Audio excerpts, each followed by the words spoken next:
Short ক্রিয়েটারদের ভাগ্য খুলে গেল। বর্তমান সময়ে যারা ইউটিউবে শর্ট ভিডিও তৈরি করে থাকেন, প্রায় ইউটিউবারের দেখা যায় কপিরাইটের প্রবলেম আসে বা এরকমভাবে ভিডিও নিচে কিন্তু কপিরাইট লেখা চলে আসে।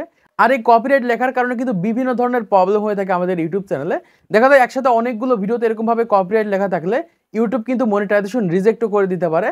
আর বর্তমান সময় যাদের ইউটিউব চ্যানেলগুলো মনিটাইজেশন রয়েছে, এরকমভাবে কপিরাইট লেখা আসছে, আপনাদের ওই সকল ভিডিও থেকে আপনারা একটা টাকাও ইনকাম করতে পারেন না।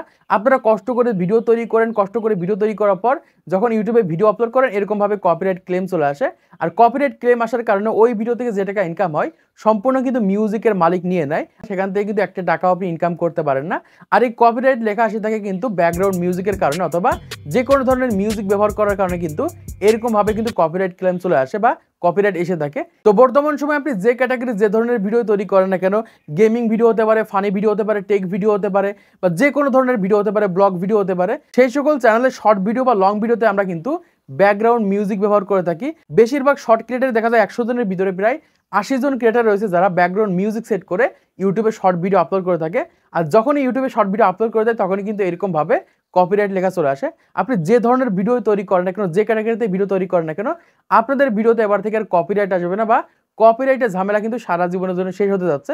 কারণ আমরা প্রত্যেকটা ক্রিয়েটার কিন্তু আমাদের ভিডিওতে ব্যাকগ্রাউন্ড মিউজিক ব্যবহার করে থাকি বা ব্যাকগ্রাউন্ড মিউজিক ব্যবহার করে কিন্তু আমাদের ইউটিউব চ্যানেলে ভিডিও আপলোড করে থাকি। তো এর জন্য ইউটিউব দুর্দান্ত একটা আপডেট নিয়ে আসছে মিউজিক অ্যাসিস্ট্যান্ট নামে।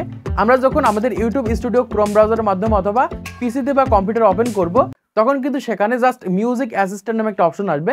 সেটার উপর ক্লিক করে আমরা কিন্তু সার্চ অপশন পাবো। সেখানে আমরা যে ধরনের ভিডিও তৈরি করে থাকি, যারা গেমিং ভিডিও তৈরি করেন, গেমিং ব্যাকগ্রাউন্ড মিউজিক লিখলে সার্চ করে সরাসরি কিন্তু গেমিং ব্যাকগ্রাউন্ড মিউজিকগুলো চলে আসবে। আপনি যদি ফানি ব্যাকগ্রাউন্ড মিউজিক চান, স্যাড ব্যাকগ্রাউন্ড মিউজিক চান, যে ধরনের ব্যাকগ্রাউন্ড মিউজিক আপনার প্রয়োজন, জাস্ট এখানে লিখে সার্চ করলে কিন্তু সরাসরি আপনারা মিউজিকগুলোকে পেয়ে যাবেন। এই আপডেটটা কয়েকদিনের ভিতরে আমাদের ওয়াইটি স্টুডিওর ভিতরে চলে আসবে। এটা খুবই গুরুত্বপূর্ণ একটা আপডেট। যারা নতুন ক্রিয়েটার রয়েছেন, পুরাতন ক্রিয়েটার রয়েছেন, প্রত্যেকটা ক্রিয়েটারের জন্য গুরুত্বপূর্ণ। বিশেষ করে বর্তমান সময় যারা শর্ট ভিডিও তৈরি করে থাকেন, আপনাদের ভিডিওতে দেখা যায় অনেক সময় স্যাড ব্যাকগ্রাউন্ড মিউজিক অ্যাড করার প্রয়োজন পড়ে, ফানি ব্যাকগ্রাউন্ড মিউজিক অ্যাড করার প্রয়োজন পড়ে, সেগুলো কিন্তু আপনারা ইউটিউব থেকে নিয়ে থাকেন বা বিভিন্ন ধরনের থার্ড পার্টি ওয়েবসাইট থেকে ডাউনলোড করে ব্যবহার করেন। আর যখনই ব্যবহার করেন আপনাদের ভিডিওতে কপিরাইট ক্লেম চলে আসে। তো এই সমস্যাটাকে সমাধান করার জন্য ইউটিউবে দুর্দান্ত আপডেট আনছে মিউজিক অ্যাসিস্ট্যান্ট।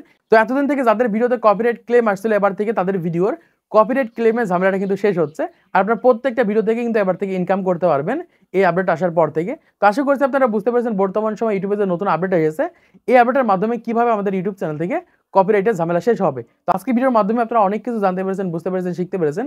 তো ভিডিওটা যদি ভালো থাকে অবশ্যই একটা লাইক করে দিবেন, চ্যানেল সাবস্ক্রাইব করে দিবেন পরবর্তী আরও ইউটিউব টিপস এর ভিডিওগুলোকে দেখার জন্য।